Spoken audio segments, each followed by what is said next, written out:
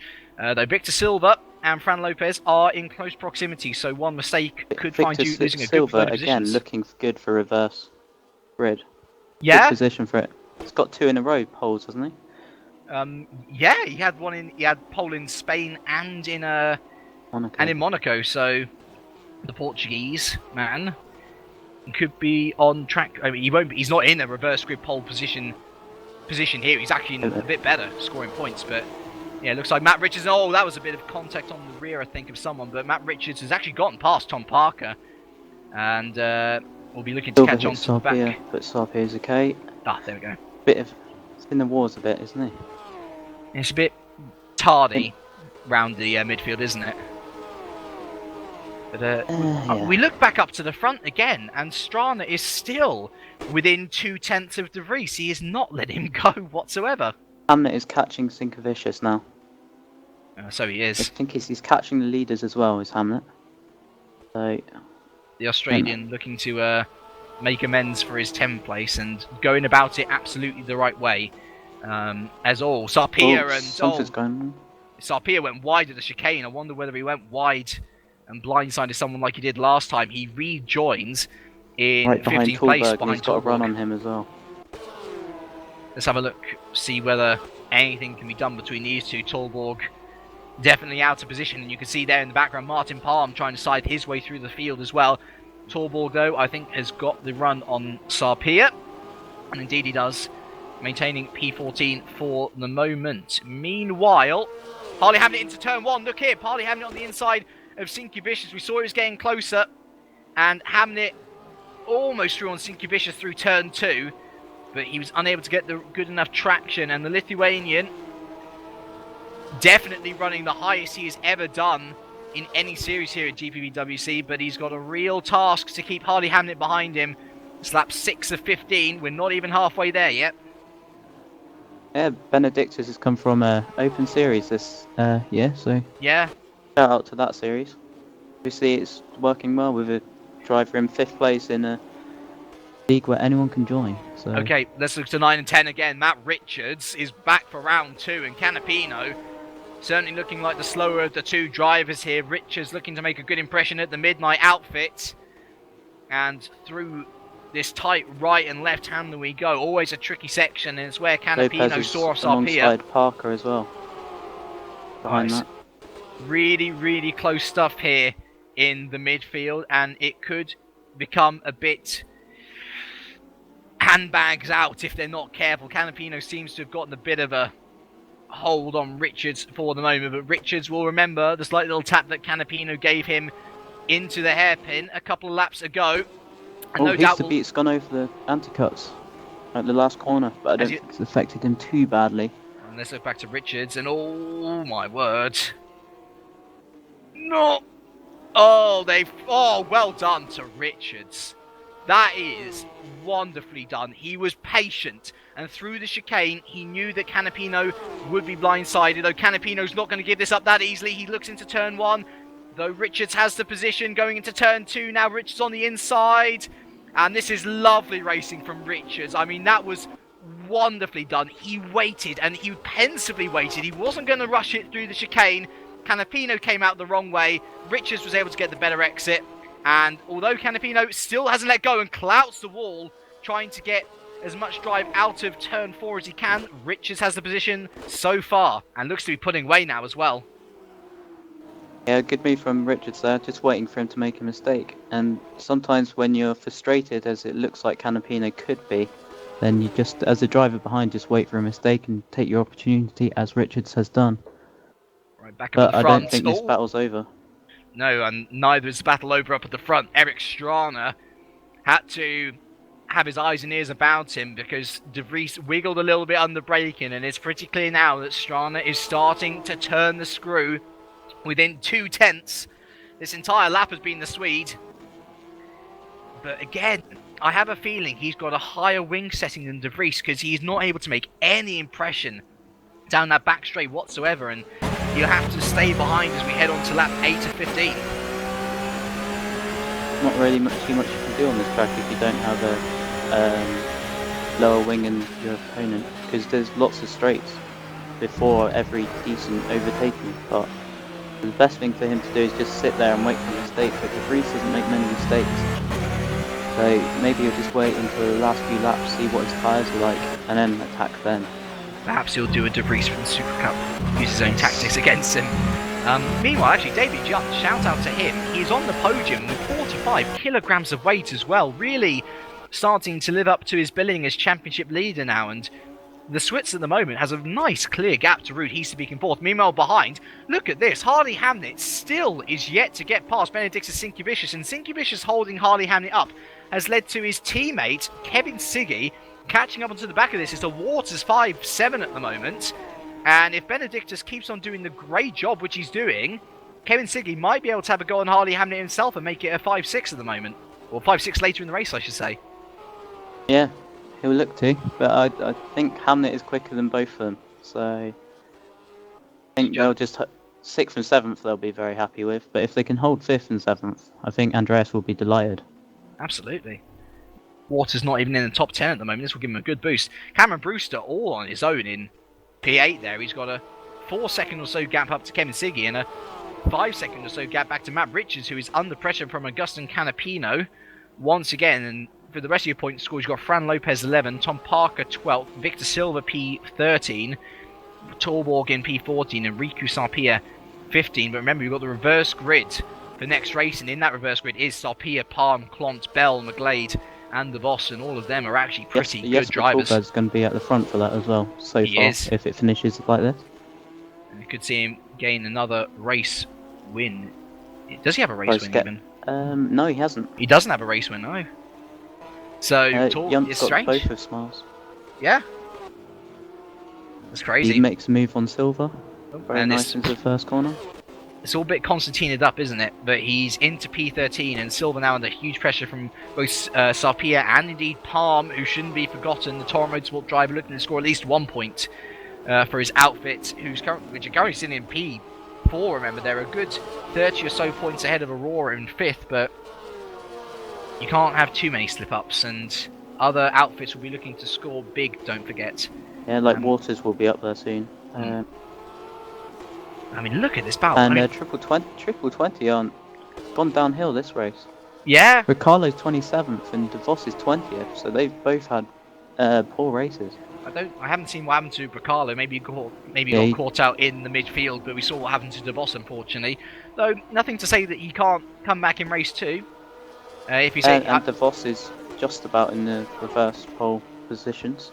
he needs a bit more than P20, doesn't he, to Yeah, really be he's spun secure? out of P20 now as well, losing his front split on the wall, and he's out. escaped out. So actually, wow, he becomes our first retirement of the day, 9 laps in. That's pretty first extraordinary. lap drive. Nobody's been lapped as well. Although, look at Eric Strana. We could have a bit of battling here now into turn 1. Strana mounting the rear of Sven de Vries almost into turn 1. And the Swede, he's been patient, and as you say, he doesn't crack under pressure, but he is the one who needs to be applying pressure here to our race leader, Sven de Vries, who has led from start to lap 10 of 15 here. And he needs to do something, though, because the lap counter is going down very quickly. Yeah, it's time to start turning the screw now, I think. Vries is making a few mistakes locking up the corners, so might have a run on him here, but this is a difficult corner to overtake, as we saw with Canapino and Salpio earlier. De Vries, not going to get anyone on the outside. Nice defensive driving from De Vries as well, making sure he holds the inside line. As we saw with Salpio and Canapino earlier, you cannot fit 2 cars through there unless you go extremely slow, and quite frankly, going slow is not what these two want. They've got a 4-second advantage to Davey jump behind them. And Eric Strada now looking to the outside of the hairpin. He's going to have to try and get the cut back here. But De Vries covers off it nicely. really nicely, yeah. He's already gone to the inside. Yeah, look at Strada. He's on the outside already.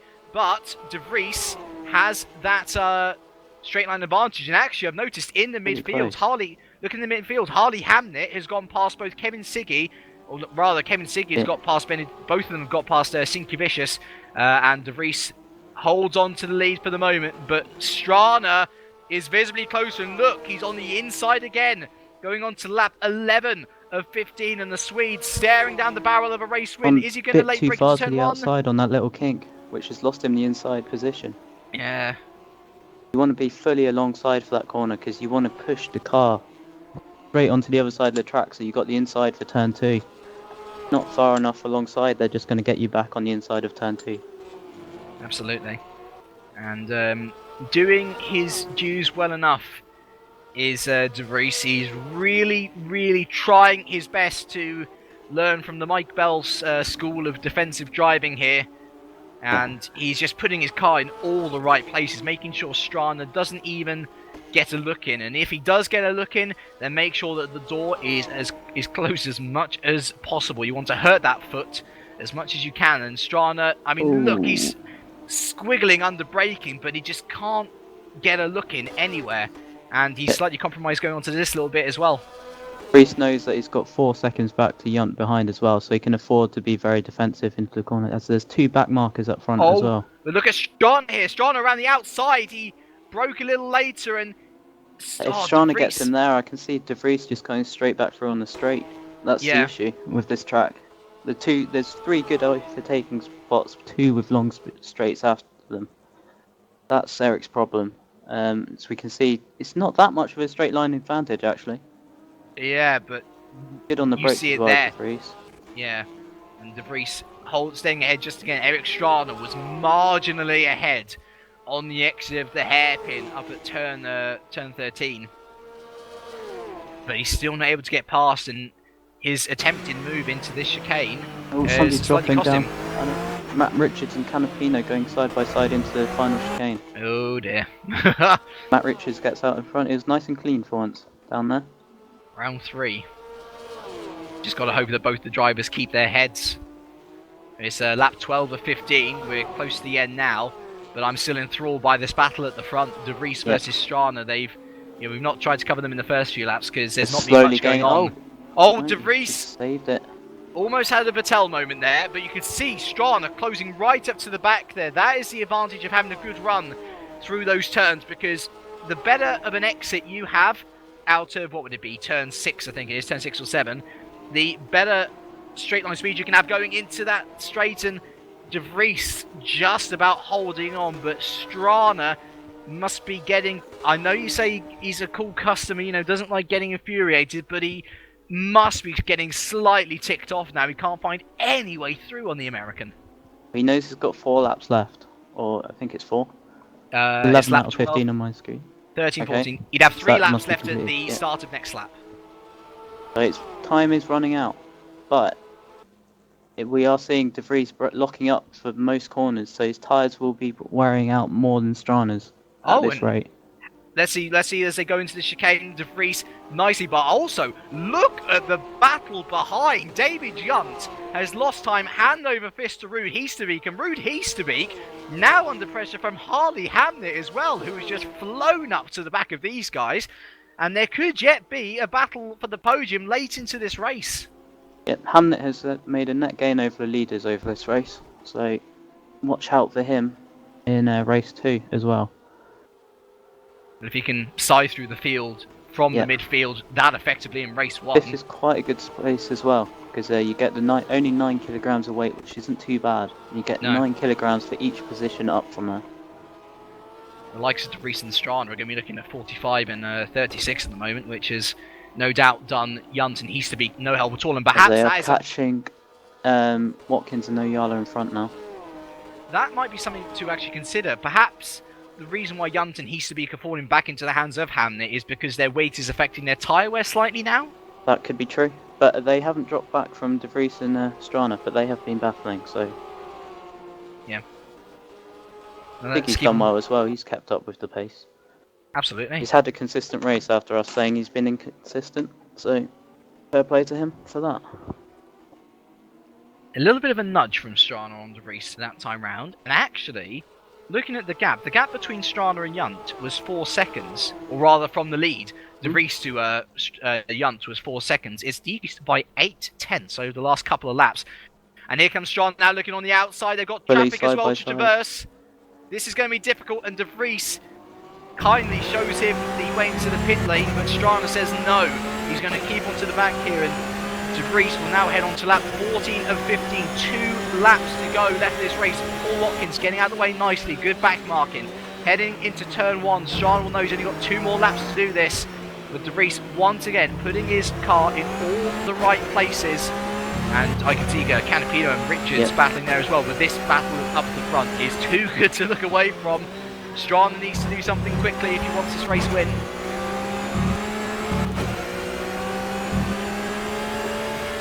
The toe from Oyala in the front, I think it's Oyala.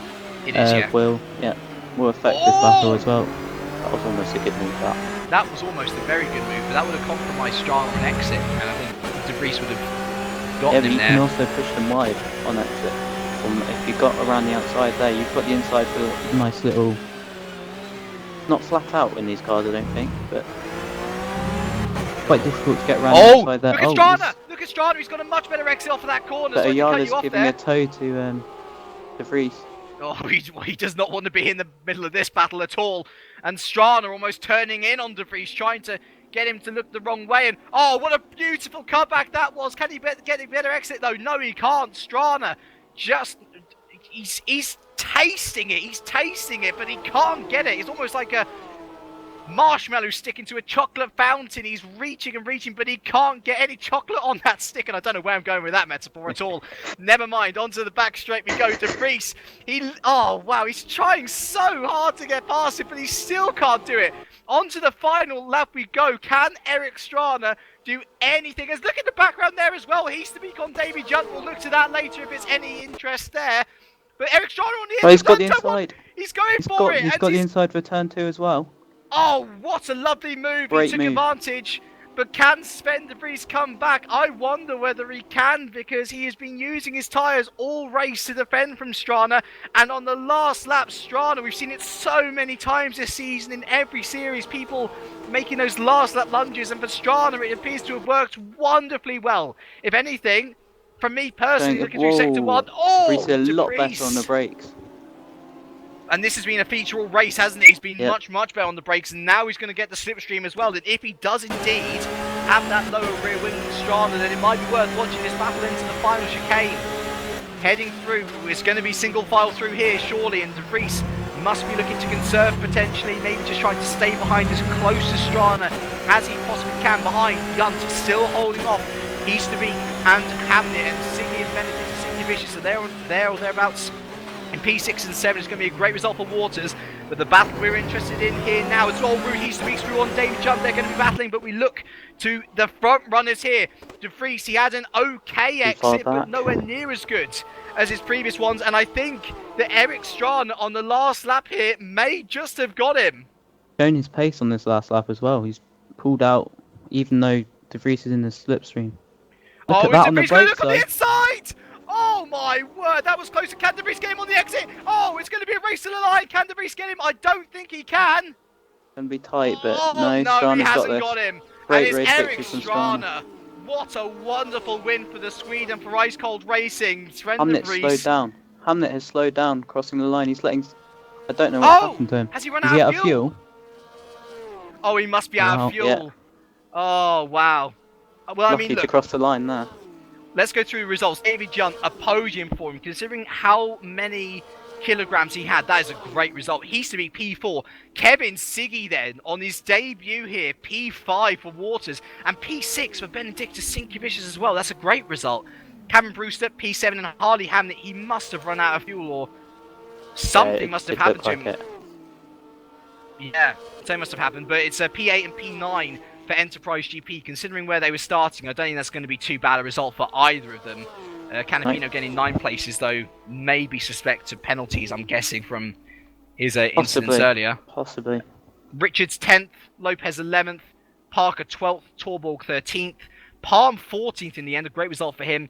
And then our reverse grid pole potential people are Sarpia, the 2 Lusitanias of Clonton Silver, Mike Bell for Mia Zurich, Lewis McGlade for 19th, and Morten Bernerson for Drag Racing in 20th. So, yeah. You know Victor what? Silva there again. If Victor Silva gets a 3rd one in a row, I'll be laughing. I think he's finished 18th, 17th, 17th, 17th in the first race. Or something very similar to that. So that's good effort, to be fair. Very good place to finish. You do pick up points from that position in race 2, if you can hold it on track. But Mike Bell, Victor Silva could be a front row again for the 2nd race in a row. Alright, I'm just going to do a couple of messages to my drivers just to make sure. I'm going to try and find out what happened to Hamnet, because yeah, that was a real shame for him. He just... it might have been a puncture, potentially, because I saw his front right was caved in. Sorry, my microphone just cut out for 10 seconds or so. It's okay. Yes, I was saying it might have been a potential puncture for Hamnet, but we'll see anyway. I'm going to message him, see what happened. As we wait for everyone to come back into the server. But yeah, what a race. That was a fantastic last lap move from De Vries, and from Strana, sorry, and a well-deserved win, considering he was patient enough to stay within 5/10 or so of De Vries for the entire race. It must have been very, very tempting to try other moves. Yeah, but as I said, he's a very, very patient driver. And in the end, it worked for him. I'd like to see how well he can do coming through the field with 45 kilograms of weight. He won Monaco, but Monaco is a different story to Canada in terms of overtaking. Right then, so... Tulberg finished 13th, confirmed. didn't he? Yes, it was 13th. It was a fuel problem for Hamnet, so you'll know not to make that mistake next time. Potentially, actually, that was why he was so much faster than other people. Possibly, but we don't know how much everyone else is running. I am currently on pole position. Right, well, let's find out who is on pole position, shall we? Remember, your potential candidates are Sarpia, Clont, Silva, Bell, McGlade, Verneson. Silva looking for his 3rd reverse grid pole in a row. And actually, with him being on pole, it would be a Lusitania front row as well. So, let's see what we've got. Our reverse grid number is... it is the full 20 reverse grid. So, Silva's... Morten Verneson on pole from Lewis McGlade and Mike Bell in P3. Well, that could be potential troubles, as everyone knows what the infamous Bell train can do. Yeah. So, thoughts on a winner for this one? It's going to be difficult, to be honest. I honestly cannot tell. I mean, you got Tallborg there in P13, who's a very good shout and without weight as well, but he's got 6 drivers ahead of him to get through. So potentially there But may how be a many chance of for a them are surprise. going to be it? Bell's going to be hard to get past. We know that about Mike Bell. Apart from that, he had a fight with Silver for a lot of that, and I think Sarpia as well. But he has lost his weight from the last round. Yeah, that's very true. So there's a Yunt is on 27 kilograms, that is. Easterbeek on 18. Yes, and Tallborg, it'd be Lopez, Siggy on 9. and Yunt. Siggy on 9. And actually, that might be a good thing for Hamnet. No penalty weight. Yes, and an improved position. And an improved position as well, yeah. You would take points over an improved grid position. Where was Lopez? Was he P12? 11th, I believe. 11th. He could be a good shout as well. Yeah. He's lost his weight, and he's very aggressive in the first few laps. But that can either work out very well or very badly. Yeah, it absolutely could, you're right.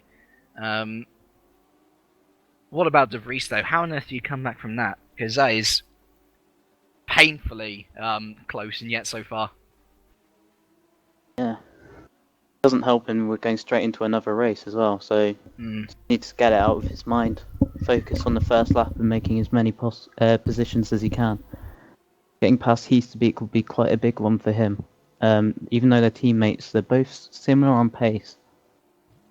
It's whoever out of those top 4, I think, gets the furthest through could have a chance at podium. I don't see any of the top 4 or 5 winning from the last race.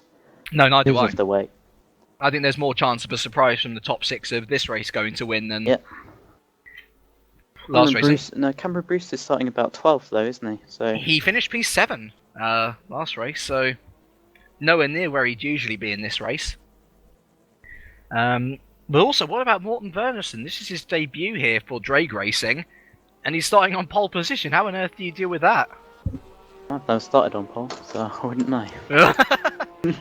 But I mean, let's say, where do you make your debut in sim racing? Was it WSS surely last year? It was Formula Challenge. Formula Challenge. A week okay. before that, yeah. If you'd had pole position, I started 5th in the reverse, and I was very, very nervous. So from pole would be much worse, you'd imagine. Yeah.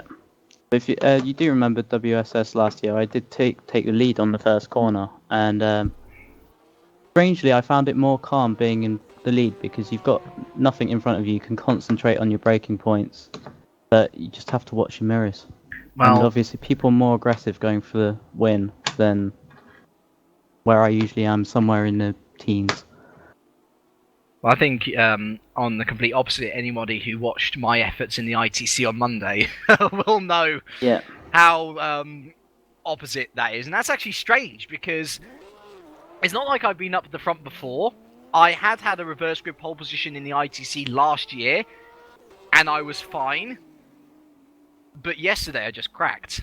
So it's weird. It can affect you. Sometimes it can maybe not affect you other times. Or perhaps maybe the reverse grip pole position is better for you because you're resigned to the fact that you know that you're slower than other drivers. But then you are thinking about going backwards. If you're starting in your normal space, then you're thinking about going forward, seeing who can pick off in front of you. But if you're starting at the front and you're not the quickest, you're just thinking, who's right behind me? Who's right behind me? And then after they've gone through, who's next? Yeah. So it's distracting. But there are drivers that are good at that. Like Brewster, for example, in Spain. Finished 2nd from pole. And you wouldn't put him in 2nd. No, absolutely. It's a lot of it is to do with expectations you put on yourself.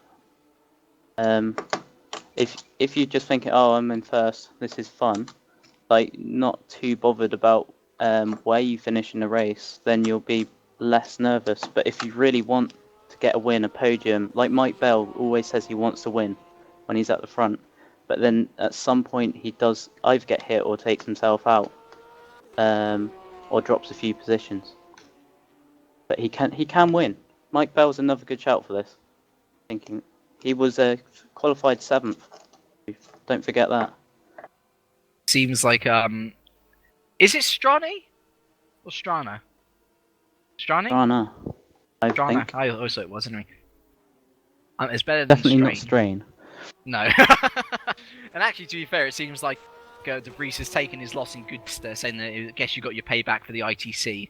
And Eric Strana saying it's your turn to go rally crossing this time. So, bit of banter between the two, and it's good to see that De Vries hasn't taken his defeat in too much. Bad Getting ready for spirit. race now. Barnison Yeah. just gets back in time for the race. Lucky. Yeah. Could have been a McGlade pole position, and considering he's only in for this round, supposedly. Oh, well, we'll see about that. We'll see about what- that. I don't know. I think Butcher's still in, but I don't think he's too happy that he's not here again. No. Well, nobody's happy, especially when drivers don't give any notice. I know that. I always make sure, especially as a team manager, that usually for my drivers, I'll say, you can miss a couple of rounds if you give me enough notice, and I'll be fine. I can find a reserve. But if people say, like, if people don't give me any notice and then just don't turn up to event, I mean, that's really infuriating. Yeah, I agree. So let's look at this grid then. So behind Sarpia, who's part of our reverse grid, I mean, Bell, I think, is definitely with a chance of a podium here for sure. We've got the likes Good of starter as well, Palm. is Mike Bell. Yeah, I mean, look behind Matt Richards is a good starter. I didn't see it in the first race, but he's very capable of jumping 7 or 8 positions in one lap at the start of a race. We could see him challenging. You know, for the win, though, it's Not not the for- front 6 which I'm interested in, it's the 6 behind them. Because you've got the likes of Palm, Torborg, Palm hasn't Parker, looked too quick. Lopez, Richards, Canapino, Hamnet. I think the only one from that I've seen on race-winning pace is Tulberg, if you take away his weight. Canapino didn't have weight last time, and he struggled to really make his way through the field. Started something like 18th last race, and he only made it up to 9th. A lot of that was battling with Matt Richards, who he's starting right next to again. Alright, And well, just let's go behind through him his teammate. Yeah, we'll see how everyone gets on anyway. It's Morten Wernerson on his debut here in the WSS and on pole for the first time for the reverse grid. Lewis McGlade is P2 for Aurora Motorsports with the Bell Train in P3 for Mazurek. It's then a Lusitania 4-5 with Victor Silva ahead of Menno Klont. Riku Sarpia is P6 making Amir Zurich and Lusitania into team battle. Martin Palms P7 for Torrent with Jesper Torborg P8 for Smile with no weight, remember. Tom Parker's P9 for Midnight, and Fran Lopez rounds out the top 10 for Ice Cold, also with no weight this time. Matt Richards is P11 for Midnight, and then we have the 2 Enterprises of Canapino leading Hamnet. It's then Cameron Brewster starting from P14, so still in a point scoring position, and I wonder whether we can get his first double point score of the year here in Canada. Benedictus Sinkevicius, very impressive last time out, is P15 with his teammate Kevin Siggy, P16. Ruud Heesterbeek is P17 for Adonis with David Junt P18 for Smile Power. Sven de Vries is P19 for Adonis Engineering. And Eric Strana is P20 for Ice Cold. And remember that Strana, de Vries, Junt, Heesterbeek and Siggy all have weight penalty going from 45 down to 9 respectively. Rob Mason's P21 for Cosmo with Ascari Cantonen making up for a poor qualifying coming up to P22 in the Drake car. Ilya Bricalo starts P23 for Triple 20 with Pavel Loknoski P24 for Woods. Will Joseph is P25 for TWR with Tyron Frith P26 with TTF. Tommy Oyala is P27 for Aurora. Paul Watkins is P28 for TWR. Simon Melhewish is P29 for MSF. And Bart DeVos has not returned to the game. So Triple 20 after what was looking like such a good start to the evening. It's all gone a bit downhill like in the ITC, unfortunately. Yeah, and Bricalo just behind the big guys as well. Might struggle to make his way through. Alright then, so it's a long wait for the guys up at the front as Yeah, Simon Melhewish. They're not I mean, even close to the chicane at the back. no, Simon Melhewish yet to even come through the chicane. In fact, the last 5 cars are just coming through now. They've got their ignition mapped. I would turn off their engines from the front for you guys. In case they overheat. Like De Vries at Bahrain, his engine cut out Yeah, at the very start and caused a huge crash. Let's hope that doesn't happen again, shall we? Hope so. We look to Wernerson now, who has turned in his car Mike a little Bell bit. yeah. And Mike Bell very aggressive as well. We have 1, 2, 3, 4, and 5 lights here. Montreal for the second time. We're off and away, and what a lovely start that was from Wernerson. Great stuff. Seems like McGlade has bogged down. Look at Menno Klont there on the the inside. Is he going to try and go for P2? No, he isn't. Mike Bell is into P2, though. Lewis McGlade just about holds P3. And where on earth has Harley Hamnet gone? He's fallen down to P14. And I think Canapino was caught in something as well there. So Enterprise GP in lots of trouble. Meanwhile, though, look at Martin Palm. Wow, up to P6 already. Great start from the Torrent driver. P5 and into P5 as well. Sliding on exit. Really making his way through the field. And what's happened to Sarpino? Oh, there's crashes behind, I think. But yeah, for now, I think. Harley Hamnet, after all of that, having to P10. Bond's trying to get past McGlade. Bit of a shove, but... And he is, yeah. Well done Blade's for on the Menno. And Mike Bell's into the lead. We didn't even see that, but Mike Bell into the lead. And what? Sorry, Mike. Yeah, and oh my word, it's almost going 3 wide, and Palm! Oh my word, Martin Palm up into P5, and he's got Victor Silva coming in. Oh, Benedictus Sinkevicius out of the race already. What a shame from what was looking like a wonderful evening for the Lithuanian. But oh my word, it's almost 4 wide into the hairpin. Oh my word! Was that Torborg flying down the inside? Yes, it was, and he almost caused a huge crash, but thankfully got through there unharmed. Strana's made up 6th position. Bricalo's just behind him. There's a huge gap in front of Bricalo, though. And he's in the points as well. Yeah. Something's obviously happened at the back. Well, Canapino, I see, is right down the bottom. Yeah, Parker's down there. He's the beak. And Yunt. Championship leader. Oh! 2 of them are right at the bottom. Oh my word. Palmer's just absolutely flown off the track. And that is one for... yeah, let's have a look at it now. Oh yeah, that is almost one for the record books. It wasn't exactly that impressive though, because he didn't do it. Oh, Porsche looks like he... Oh my word, they're all flying off, aren't they? Blimey. Hamnet and Lopez are going at it right behind Lewis McGlade. On Hamnet around the outside. Tulberg needs to get through now. And Mike Bell is already 3.5 seconds ahead of Silva. Blimey. And look at Wernerson there as well. Yeah. Wernerson is still within a second of Bell. I tell you what, that we talk about Torborg being the main Dane, but Morten Wernerson is putting on a fantastic show here for Drake. He's got a very level head as well, so should be able to fight with the people if and when they catch up and come out with it cleanly. Again, Cameron Brewster's in the top 10 in race 2. P9. And oh, Richards and Siggy going wheel to wheel there. And it's getting a bit. I wouldn't like to be Strana. Let's put it that way. Those two are not exactly the drivers I'd like to be around. Almost wide. Going 3 wide. Oh, Siggy! Oh, he's got them both until that happened. Wow. And I said I didn't want to be there, and that was a case in point, unfortunately. Though Strana actually does get round Kevin Siggy. Blade's down to P11, so maybe has damage. Doesn't look like it. He's just been a bit unfortunate. Victor Silva again on race 2, doing very good job, as is his teammate Manu Klomp. It's a Lusitania 3-4. And actually, look at the front 3 here. They're pulling away. They got 2. Well, Klomp's got a 2.2 second gap on his teammate Victor Silva here. Really isn't making much impression at all on Silva. He's been behind him for a lap and a half and still 5 tenths behind. Oh, saying that, that's 5 tenths is gone in one corner. And yeah, Silva, a bit aggressive out of the corner. Traction very important out of that corner.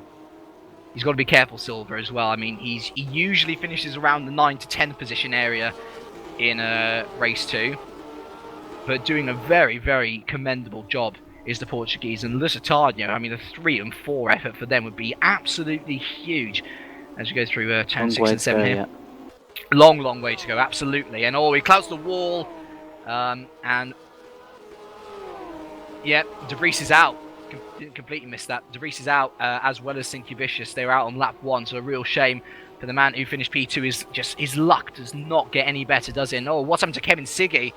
Kevin Siggy's he's fallen down the order. And look at Cameron Brewster there as well. Cameron Brewster down to P12, and Eric Strana's been a bit misplaced there from Brewster's error. And Siggy's back up into the top 10, and Richards will be laughing away. As will McGlade as what's happened to Hamnet there? Is he? Yeah, he's down. Oh, actually, no, sorry. I thought he was falling down the order. No, he isn't. What happened to Victor Silva? He's down to P6. Oh, lots of flashing going on. And so that means Torberg up into P4, Lopez up into P5, Victor into P6. But don't count out Harley Hamnet. He's there in P7, and we'll be looking to get more points for Enterprise. That's what happened. Lopez went up the inside of Hamlet and went a bit too hard into the corner and hit Silva. Ah, right. Silver's got past Lopez again. Yeah, maybe that's But why it's Lopez now was flashing Tallberg lights. is, yeah. Oh, and look at there, in the background, that was Ilya Bacalo going round, and I think there was one of the TWRs in there as well, and what that means is that Canapino, after a terrible first lap, back up into the point-paying position, as well as Martin Parr into P14. Such is the to and fro of this race, guys who have fallen down to well outside the points, now back in there as well. A lot of damaged cars down the back. Heasterbeek is now caught back up to the pack after an incident on lap 1, and so is Yunt, but I don't think Yunt has his front splitter. And they're The two miles of them behind both as well, have aren't weight, they? so it's going to be difficult to catch up. No, it's the front runners of last time falling by the wayside. The only one of them, the only two of them, I should say. Well, who was fifth? Is yes, Siggy, the only. Siggy and Strana. So the only one with. And Hamnet as well. So Siggy and Strana, the only two is. Oh, what's that? Menno Clont! Menno Clont has gone into P2 just ahead of Morten Verneson, and There's lights flashing again. No, I think that's just I'm just lights going to watch on. Shatton. That's just lights on for Verneson, and I thought I saw a bit of rain as well. There is rain, I can see that on the replay. Verneson just went wide, and his lights were on to let Clont through. But he's kept his lights on. Perhaps he thinks it's beneficial to have his lights on. Maybe. Just to see better. Maybe he just doesn't know they're on. Maybe, yeah, he might have just flicked it by accident. But Mike Bell, 3.1 seconds in the lead. 5.4 ahead of Tallberg is what we should be looking at, I think. And that's who he'll be looking at if he... Of course, Tallberg does drive for Mike Bell's team. So yeah. If they're in the same TeamSpeak channel, then we'll see what happens if and when he catches up. But the other person to look out for, Fran Lopez is up to 5th, and Hamnet is now getting past Silver on the inside. Yep. Nice 4th, move. 5th and nice 6th. Move. Oh, and look at the battle behind this as well. Look at Richards, McGlade, Siggy, Strana and Bruce are all within a second of each other. This is where Strana's starting to struggle. You can see he's been behind Siggy for quite a few laps now. But Siggy is a quick driver. Is Brewster's caught back onto the back of Eric Strana. He is struggling. He probably hasn't driven this car with weight a lot. If you don't have weight going in, you don't really practice with it, because you don't. Well, you could expect to win if you're Eric Strana and suspended to freeze, but yeah, one might argue what's the point. As yeah, you can see here, Clont and Verneson, their pace differential compared to Torborg now starting to show, and the experienced Dane is on the back of his compatriot Morten Verneson now.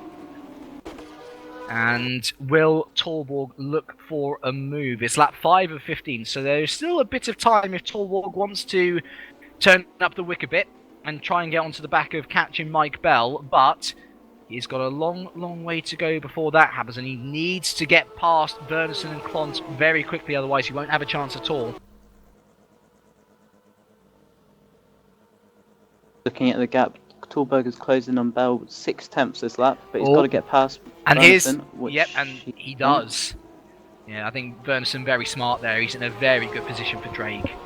And even if it's just big points finishes like they had last time in Monaco through one race, you know, Verneson I think would rather have a 4th place than no place at all. And Torborg already onto the back of Menno Clont, who still, I think Clont's still in with a very good shout of a podium here. Both him and Verneson. Yeah. I'd say more of a top 6. Depends on what Lopez and Hamnet do. If they fight each other, then maybe they can come 3rd and 4th.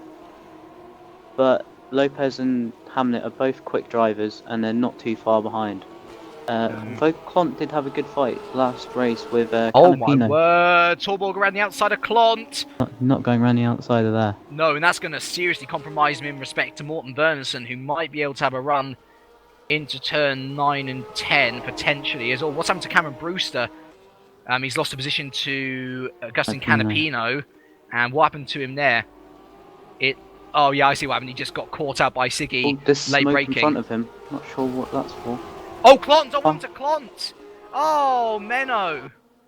Let's see what happened to him there. He went into turn... Oh, it was actually contact from Torborg. Yeah, on the outside, he's lost his... Went into the wall hard. Oh, and Verneson! Oh, no! Oh, it was going all horribly wrong. Both of them. Unfortunately, there. What happened was it was just a hit from Torborg, which caused Clont to lose it, but Clont didn't. He could have been a bit more careful there. I don't think Verneson is too badly off there. But what that means is that Torborg is now into P2, Lopez P3, and Hamnet P4. And, well, they're going on to lap 7. They've got half a race to try and catch up 6 seconds to runaway leader Mike Bell at the moment. Looking at the best times. Well, actually, 40.9. Torborg's catching. 40.5. So he has had a quicker, fastest lap as Mike. I don't know if he's just being careful and not making a mistake, and he's still got pace in his pocket. But I think now is the time to push. Absolutely, because he's got 3 of the fastest drivers from this round. There's Bracalo out. What a terrible day for Triple 20. It's even worse than their ITC round. At least they scored in ITC, but here, no nil point for the Croatian outfit, unfortunately. And I'm just waiting for these 3, Torborg, Lopez and Hamnet, to reach Sector 2. Because then we'll see how much that gap has come down. 5.9 Torborg was behind Mike Bell going through Sector 1. And they're going to be coming up to the edge of Sector 2. Clont and Bernison are still there in P5 and P6 actually, so they still could be on 3 points. I don't think Clont's too badly damaged. Silver's catching the back of Bernison as well. Oh, and Brewster spun again. It's all gone wrong. After a good race 1, it's all... Oh, Brewster. Pino's overtaken Siggy on the grass. I'm not sure that was legal, but Canapino's making his way through the field. Next up for him is Eric Strana with his 45 kilograms of weight. Actually, I'm just looking at it. I think Canapino was okay because he had 2 wheels on the curb. Okay. I only caught the end of it. Lopez holds on from Hamnet but loses a bit in the chicane. Hamnet might have a run, but it looks like Lopez is... Oh, Siggy! Sorry. Siggy almost got punted around by Palm, but yeah, you're right. Lopez. Oh, look at Hamnet on the inside of turn 1 here! Oh, my word. Lopez doing very well to hold on. But the gap now 5.4 between Torborg and Bell. It is coming down. Yeah. It's 6/10, and 6/10 times how many laps it'd be? So 6 or so. That's 4.8 seconds, so he'll be fine. That's by that's not 6 enough. Attempts. It needs to be more from Torborg to win. Needs to be more. Whether they know that, or they're trying to work it out in their head, but that could distract them as well. Hopefully, if I was Mike Bell, I would not have the timing up on my screen at all. Just concentrate on driving. Yeah. 5.3 the gap. It seems that Bell's able to hold on through Sector 1 okay. As Morten Bernison finally gets past Menno Clont. And wow, this is a close battle. Look at this. We've got 5, 6, 7, and Matt Richards there in P8 looking to try and get Midnight's best finish of the year, hopefully. It's going to be on the podium, haven't they? Have they? Yeah, they've had a podium through Tom Parker. Ah, there we go. You know more than me. But yeah, look. Oh wow, Lusitania trying their best to try and get some good points here, but Matt Richards and Matt Richards is having the fastest of these 3. McGlade now, and McGlade's not happy. There's been a lot of light flashing this race. Canapino's now behind Eric Strana. Got a huge over speed. Outbreaks him as well. That was a nice Yeah, that was nice. I thought it was making Strana's nice on the inside. From Strana. They are both catching this 4-way fight in front. You can tell there's something that's going to go wrong. Lopez has gone off, but he's stayed ahead of Hamnet. Not for long. Not for long at all. I do wonder whether that was contact from Hamnet, though. I'll go on board with him, see whether it was. No, he just went wide. Turn 1. So Hamnet onto the podium from P13, which is lower than where he started. And Matt Richards is... Oh, Clont. Matt Richards is into P5. And Canapino's past Strana. And that was on the inside of turn 2. And that was at least a relatively clean move from Canapino. So Canapino into 9th, Strana into 10th, and surely the weight starting to affect Strana now. Yeah, it's about now the tyres will go a little bit compared to everyone else, but he's still on the back of Canapino. Coming out, trying to get Canapino shots him off again. I'm also looking at the gap at the front here. Torborg now only 4 seconds behind Mike Bell. But Hamnet and Lopez fighting they haven't caught him at all. So it's only Torborg and Bell going for the win now. As this battle, it's now a 3-way battle, but it's still raging on. Oh, and look at Strana here. Look on Strana. He's on the inside of Canapino. and he could be looking to take the If you look at Argentine. Siggy's car, there is smoke coming from the back of Canapino's car. There's a lot of smoke coming from a lot of people's cars, to be honest. I've seen it throughout this race. I mean, you can see Tommy Oyala there in the background with smoke coming out of his car as well, so radiator's being pushed to the max here. Maybe we should give some airtime to Silver and Vernison. Yeah, just absolutely. as I say that, they've spread out a little bit. Yeah. Unfortunately, it's the problems with broadcasting. As soon as you look to go to one battle, you almost losing it there. But actually, shout out to Mike Bowe, who's been able to hold the gap to Torborg to 4 seconds last lap, actually. So it's lap 10 of 15, 5 laps to go. Could have had a very good qualifying, as he said to me. He mucked up the last chicane. Lost 4 attempts. He would have been 3rd or 4th on the grid instead of his 7th. So he does have pace. But Torborg is catching him slowly, but I don't think it's going to be enough at this rate. But Torborg has set his fastest lap by a whole 4 attempts quicker than any other laps he'd done on the last time round. And also, it is starting to kick off in the battle for P6 here. The two Lusitanias starting to really show their pace. Oh, Clods! Oh my word! Save it. That It's was not really save it. no, well kept out of the way, and that's misplaced Canapino look, and Eric Strana is going to have a go at Canapino. Was going to look to increase his points tally for this race, but Strana is through into P8. What's Canapino going to do? He looks to the inside, and he can't do anything, or can he? Is he going to get a better exit out, perhaps? No, but I do wonder whether Canapino's got lower wings than Strana as well. And Vernison starting to hold up these guys. So Victor Silva still in P6. A great job from the Portuguese man. But Menno Klont, who... Richards has run away from this battle as well. Oh, yeah. Hamlet did get past Lopez. He's pulling a gap. Lopez isn't catching Bell, but Hamlet is slightly. In fact, he's lost time in that sector. I think this battle between Silva and everyone behind him is much more manic, though. I mean, look at this. Kevin City's now joined in on the battle as well. Oh, my word, Canapino! My words, that was a quick change of direction, wasn't it? Oh, my... Well... He just about squeezes through on Vernison, doesn't he? So up into P8, Canapino goes. And I think... hold on. Where is Yunt? Cool. Oh, what's Yunt? It was first... Oh, he's crashed again, but he was at the back from the start. What happened? I don't know. Oh, it was... Oh, Riku Sarpia! Wow, so our championship leader... Yeah... Cheers to Dave for checking this out, but that is dangerous from Sarpia. Pulled across track, and so David Yunt, he comes into the pits now, and actually let's go through the retirements as they are. So Sinky Vicious, Debris, Bracalo, Watkins and Cantonen out. But David Yunt was completely misplaced there, and surely Mike Sarpia is going to get a penalty for that. Because that was terrible. He just pulled out right in front of poor old David. Nowhere he could go. A few things for the stewards to look at after this. Yeah. I wonder who the stewards are. Yeah. Yeah. Well, it all depends on who reports who, I guess.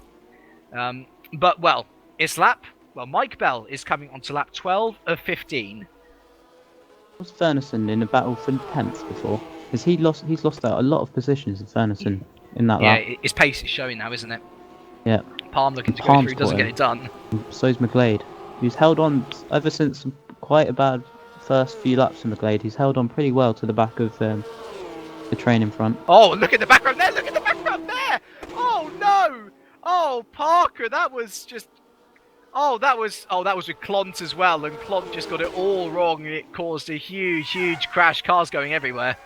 Oh, dearie me, it's all gone wrong in the background. Oh dear, and Parker's got a puncture as well. Dearie me, but I'm just looking at this front gap. He's to beat 12 of... points now. Sorry. Is he? Okay. My jive, yep. goodness 14th. me. And so's Melhuish from the back of the grid. Shout out to him. Good job for Melhuish. Canapino and Strana again have made contact. Let's see what that was. Canapino pushed him round that corner. Oh, no, Canapino. That's a penalty. He needs to calm down. Even look, me as a team boss, I said to him he needs to be more careful because he lost a hell of a lot of points in race 1 of Spain. He lost a race win because of it, and he's just being stupid at the moment, now, to be honest. If he loses 20 seconds, he's out of the points. Yeah, he's only got 21 drivers at the moment. Yeah. Oh, Being 22. silly. Yunt's still going around. Needs to be careful. Focus somewhere else now, I think. But anyway, Bell and Torborg will be heading on to... We keep on going away from them on lap... It's going to be lap 13 of 15 here. So we're going to have lap 13, so 3 laps to go. Torborg has a gap of 2.2 seconds to catch. Is it possible? I'm not sure. It's on the cusp, for me at least. Anyway. It's about 7/10 a lap. 5 to 7/10 a lap he's averaging. Is not really enough, is it? Got No. 3 laps. He might be on the back of him, but not in time. Remember, this is Mike Bell, who's very good at defending. He's got to get past him in that time. Good Bell spring the surprise of the season on them. Yeah. That'd be huge for Mazurek as well, who are definitely in that midfield battle for sure. Shout out to Harley Hamnet though, P3 from P13, a net gain of 10 places. Very impressive stuff from the Australian. And one can only wonder what would have happened if he didn't have. Yeah, he could have a huge impact on this race win, couldn't he? About now as well, the nerves will start kicking into Mike. Don't think he's ever won at GPVWC before, so... No. As I just saw a spot of rain, just to spice things up a little bit. Yeah. It could all change in these last 2 laps. You never know, really, can you? At GPVWC in the WSS. And, oh, what was that? A nice battle between Furnison and McLeod. Someone's disconnected. Lopez. Lopez is disconnected. Oh, what a shame for Lopez. What a shame. Could be an issue for ice cold drivers. Eric Tveit, that happens a lot too. Yeah, and well, what a shame. Blade has got past Furnison for 9th position. He used to be up to 12th now. That is not bad for Victor Silva is still 5th. That's like, well, yeah, he benefited. Canapino and Strano have been behind him for this whole race, like 1 or 2 seconds, but have not made an impression on him. Very impressed with Victor. They've been all going hammer and tong though, and you can see why. Oh, calm it down, gentlemen. Deary me. Oh, battle for second. Battle for second. Let's switch to that. Oh, Canapino! What doing? Deary me. It's just all gone awfully wrong for Strano and Canapino. Really, really bad. Yeah. Those two need to calm it massively. I think we should just go for the battle of second, as Hamnet is right on the back of Tulberg now. Yeah. It's looking good for Hamnet, isn't he? He's caught up hand over fist. Then you've got 1 lap. Do it. 1 lap to do it as well. 1.5 laps. But mind you, Strana only had 1 lap to make his move on the race. He had been sizing up his braking points the whole time, whereas he's only just caught Tulberg. The element of surprise has gone as well. Best time to overtake someone just as you catch them, and that part is gone. So now he's just got to engineer, either create a way through, but it's too far back.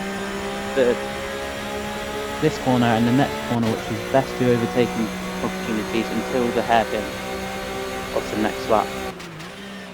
Well, Mike Bell comes through the final chicane, and he could record a record victory for Mazurek Racing here. I believe it might be Mazurek's first victory as well. Don't quote me on that one, but I think it could very well be the case. 2.4 seconds is the gap between Bell and Torborg. If I say it's all over, I'm sure something will happen. But Harley Hamnet is right on the back of Jesper Torborg. I think he gets past Furnison for 10th. Yep. Very true. But everything could still change. Matt Richards has just kept it in 4th. Like, very quiet race, but very good points from it. Composed drive. As soon as he got, as soon as he got through the madhouse, he was just able just to keep it there. Looks Great like result a Midnight drive for this race. Just growing into his role. A lot of pressure driving for a team like Midnight, and he's handled it very well this round. Absolutely. And also shout out to Victor Silva. As Hamnet has a run. Oh yes, he does. Into turn. Almost there. Almost. But it's compromised his exit. Yeah. As McGlade's dropping. McGlade has crashed. Oh my. Let's see what happened. He was behind Canapino. And he just left. He just went wide. Oh, McGlade. He'll have a teddy bear hug from me afterwards. That's a real shame. And that means Cameron Bruce is up into 13th. Melius into 12th. Klont into 14th. And Pavel Loknovsky, a point for Woods. Well, that's crazy. But down the final straight we come. Mike Bell, for the love of all that's holy in motor racing, do not mess this up. There you go. Very, No, he very does smooth. Oh! not. And, well, I just got a lot of lag through that.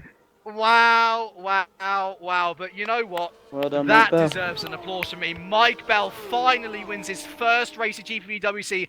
Torborg holds on to second. Harley Hamnet from P13, a fantastic podium for the Australian. Matt Richards, P4, his best results in a midnight car so far. Great result for him. Victor Silva, P5, wonderful result for the Portuguese driver. Strana, P6. Palm, P7. Siggy, 8. Siggy and now Canapino, no. Oh my, well, that was so close, but Kevin Siggy just about gets P8. Canapino P9, though. He's going to have a lot of work to do with the stewards, I think, because he had a poor race. And that's me saying it from a team manager point of view. almost got Clonfler 14th. Rob Mason just outside the points. Sub here and Joseph going to cross. Verneson and only 19 finishes. Yeah. Make that 20. Verneson 10th from pole position. Actually a really good effort for Drake. Rude Easterby Tyrone 11th. That might be one of his highest ever finishes in 19th. Potentially, yeah. Potentially. And wow, David Junt, P21, he finishes. But behind the DNF of Lewis McGlade, unfortunately. So I'll just add these to the standings and everything. So, well, that was a hugely different race, wasn't it? Yeah, so... who has a chance of being championship leader? I think Yunt will hold it because nobody's had a good round in both races. Eric Strana I think Yunt was on 30 points, but that's too far behind. But he's had another good race. He's only been here 2 rounds, and he's averaged about 30 points a round so far. So he could be, if he stays with Ice Cold, which is his team, he could be a championship contender coming up from behind. Easterbeek's only gained 2 points on Yunt, and Torborg's only gained 7. So I think Yunt, for the moment, still has held on. And Lopez wasn't anywhere near. No, so... Bell could be... Bell's on will have weight. Bell will have weight 68. next time round. Yeah. We'll have to work it all out, but I think the main factor is that Yunt is still championship leader, despite not scoring in race 2. I would agree. And Mile Power should be leading still. Yeah, well, I mean, Torborg had a pretty good round. Yep, as did Yunt. They both got 2 podium each.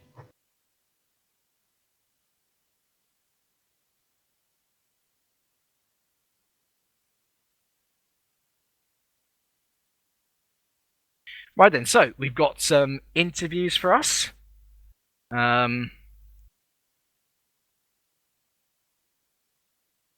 So then, let us start. I think it's absolutely worth starting with first-time winner, and I believe first-time Mazurek winner, Mike Bell. Hello. Hello. A shame for you not to score in race 1.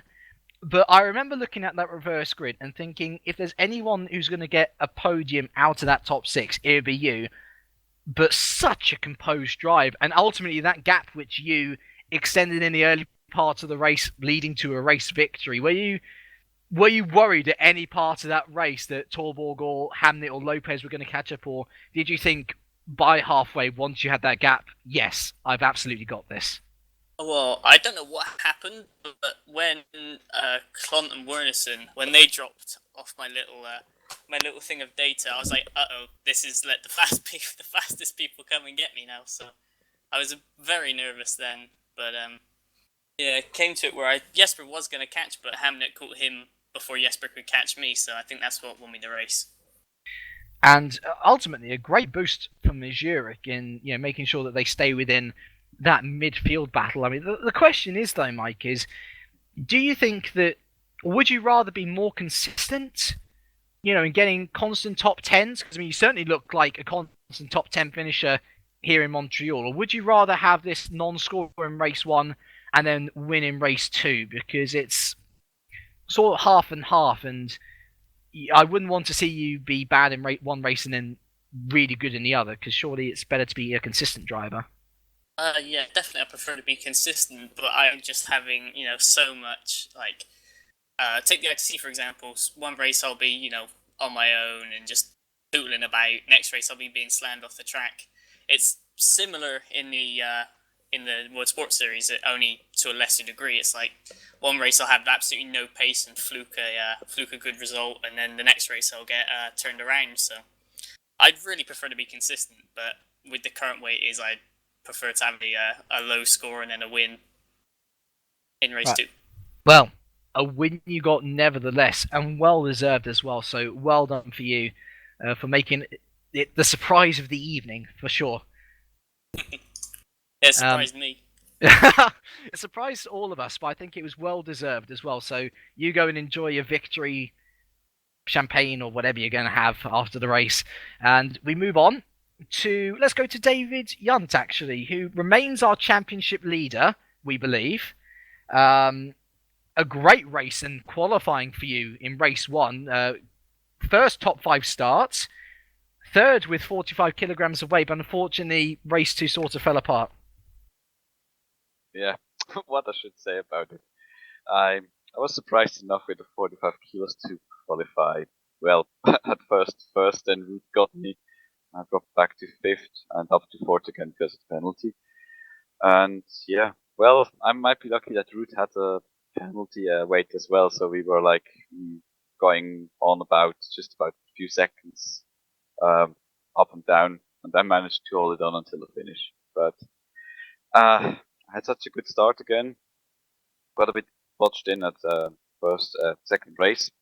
Then I somehow had both Adonis behind me, and as I turned around the corner there, I had, well, left or the right side guys, and the left one spun, the one behind him crashed into him, and I, well, like, no brakes into him. I had no splitter, I had no roof, no hood. Car didn't feel good anymore. I lost a lot of time, and I tried. I even followed Root around, but he didn't have as much damage. And then, I saw Riku Sapila standing there on the left side, and when he moved, I really thought he was going to go across, and I just went on instinct to the left and managed to avoid him, but I just crashed my car again. And, well, that was the story. It was me finishing last. Yeah. It's a disappointing end to the evening, but surely there's some solace to be taken in that you're still leading the championship at least. I mean, we're going... Where are we going next? Austria. Austria? Oh, wow, Austria. Okay, so Austria, I mean, it's a completely different circuit, much shorter as well. Is it... I mean, it's a circuit where you can definitely defend better at, but is that going to be an advantage or a disadvantage to you because you're coming in with 45 kilograms yet again? Yeah, that's not what I'm looking forward to. It's like my strategy was qualify top 15 at least, get the points, try to get like an advantage starting at the lower half of the field and get like Monaco win or something. It worked much better, so I don't know if I can do the same at Austria because it's, yeah, as I said, it's a different track, but I'm a bit disappointed because I managed to open up a gap of about 2 points after that race, and then I lost like more even after it. So I'm gonna really look forward to trying to extend it again at Austria. And we'll look forward to seeing your efforts in doing so as well. Thank you very much, David. And we end our interviews then with Eric Strana, who after tonight has absolutely put himself in the frame for a great championship finish. Unfortunately, your teammate Lopez didn't have the best of luck in race 2.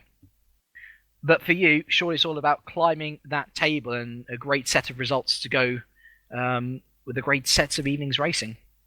Yeah, definitely.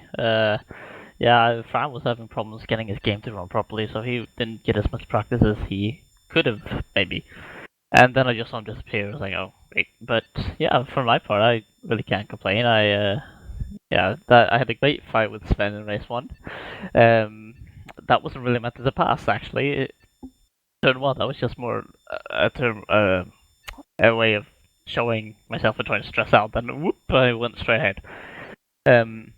On the race 2, I got in a couple of hefty fights with a few people, to be fair, which I really did not enjoy. So we'll see where that leads. But yeah, overall, pretty good. It was a fantastic battle right until the end of race 1, one that kept us interested throughout the entire race. Looking ahead to A1 Ring, though, what are your goals and aims there? You've started on the front row for two rounds in a row, I should say, both in Monaco and here. Are you planning to continue up that form into the A1 ring, or is it a circuit where you think you may struggle a bit more? I thought I was going to struggle tonight, considering the lack of pace I had. But, because I mean, I saw Harley and what all of them doing, it's like, oh great, here comes the top 10s. But, so, yeah, I'm going to do more practice for A1 ring and hopefully repeat what I've done in the past two events. Well done on your results Question anyway. for Eric as well. Oh, go on. Do you reckon you've got a shot at the championship for this? Because you'll be in the top 5, I believe. Not too far behind David. But obviously you're going to start having weight for race 1. So how do you think your championship perspective will be? All depends really. I mean, I realized what the weight in race 2. It was an absolute pig down the straights. So if I fifth, it's not that much weight, but if I keep climbing, I'm gonna have more and more, and I'm not sure how I can adapt to that. We'll have to wait and see. Well, we wish you the best of luck, Eric, and we look forward to seeing your efforts in Austria, as with everyone else. So, what have we learned from tonight? There can be a complete flip from race 1 to 2. There can be lots of carnage. There could be a couple of drivers who don't respond to criticism and never disagree with Ben Hackeson's ideas for who's going to win a race. I'd like to thank our cameraman, Dave Carr-Smith, for being here to show you the action once again. I'd like to thank Ben for being with me in the box. It's lovely to have someone to actually talk to and who knows stuff about something, so I don't rant on about things and don't ramble on about things when we should be looking at... I'm rambling now. Thank you very much for joining me, Ben. Yeah, thanks for having me. I've enjoyed it. I'll be back. A1 Ring is in 2 weeks' time, but there's plenty before then. It's the career ladder round Montreal on the Tuesday, Wednesday, and Thursday next week. I've been James Kirk, and make sure to join us in 2 weeks' time when we head out to Austria. From all of us here, it's a very warm goodbye.